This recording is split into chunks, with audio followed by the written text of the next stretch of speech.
परम आदरणीय हमारे प्रधानमंत्री जी, आपको कोटि कोटि प्रणाम। माननीय महोदय, हम सौभाग्यशाली हैं, हमारे देश की जनता अति सौभाग्यशाली है कि आपके ऐसे प्रधानमंत्री को प्राप्त किया है।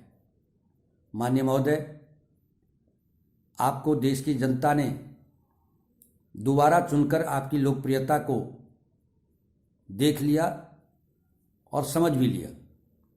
माननीय महोदय, वास्तव में देश की जनता को यह ज्ञात हुआ कि आपके द्वारा बहुत सारे ऐसे काम हुए हैं जो होना जरूरी था और बहुत सारे ऐसे काम रह गए हैं जो आपके माध्यम से ही हो सकता है। और सही रूप में आपने बहुत सारे कठिन कठिन कार्य करके दिखाया जो लंबे समय से लंबित पड़ा हुआ था। माननीय महोदय, हम वास्तव में अति सौभाग्यशाली हैं।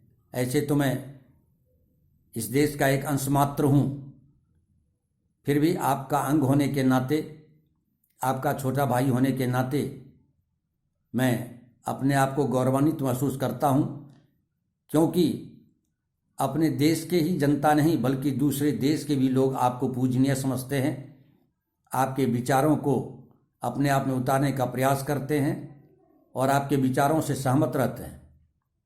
माननीय महोदय, उसी रूप में मैं भी अपने आप में आपके एक एक शब्द, आपके विचार के माध्यम से अपने आप में प्रेरणा लेता रहता हूँ। माननीय महोदय, आपका शब्द ही सुनकर अपने आप में अथोर अथोर लगता है। आप प्रधानमंत्री होने के नाते अपने आप को प्रधानमंत्री के शब्द के जगह पर प्रधान सेवक बोलते हैं, जिसको आपने यथार्थ करके दिखाया है। कई जगह आपकी ऐसी सेवा भाव को मैंने देखा जो वास्तव में हृदय में उतारने योग्य बात है। माननीय महोदय, हम सारा इंडिया के कार्यकर्ता हैं जो 29 साल से समाज के बीच काम करते आ रहे हैं, सेवा करते आ रहे हैं। सेवा का अर्थ में लोगों के साथ जाकर जो धन अर्जन कर पाते हैं, धन अर्जन करने का तरीका, लोगों का धन को सुरक्षित करने का तरीका और धन वृद्धि करने का तरीका बताते हुए अपने संस्था में लोगों के धन को जमा किया। परंतु माननीय महोदय, दुख के साथ कहना पड़ रहा है कि 43 साल के दरमियान में इस साल, यूँ तो ये कोरोना काल है, कोरोना संकट का साल है, हम लोग घोर संकट में पड़े हुए हैं। माननीय महोदय, हमारे जितने भी जमाकर्ता हैं, मैं उनको सही समय पर भुगतान नहीं दे पा रहा हूँ। इसका एक मात्र कारण है सहारा सेवी विवाद, जो महोदय आपके संज्ञान में अवश्य होगा, क्योंकि आप देश के प्रधान सेवक और प्रधानमंत्री होने के नाते मुझे पता है कि आप हर विषयों पर अपना ध्यान रखते हैं।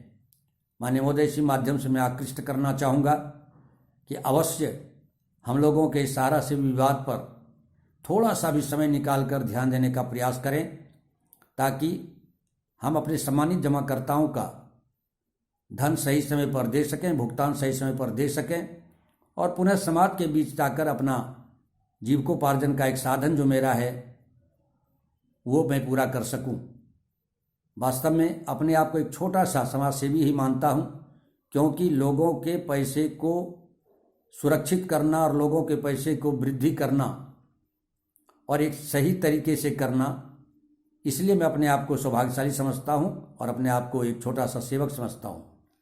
माननीय महोदय, इस विवाद के ऊपर आप अवश्य ध्यान दें, ताकि हम लोग सुरक्षित और सही ढंग से पुनः काम कर सकें। माननीय महोदय, सारा इंडिया परिवार एक ऐसा परिवार है जो पूरे परिवार की परिभाषा को परिभाषित करती है।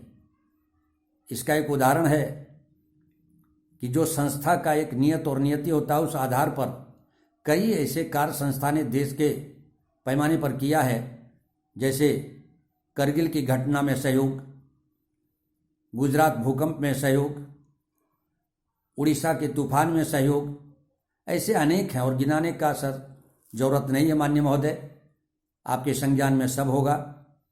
महोदय, मैं आपसे आग्रह करता हूं निवेदन कर रहा हूँ, प्रार्थना कर रहा हूँ कि संकट को यथाशीघ्र निपटारा देने का प्रयास किया जाए।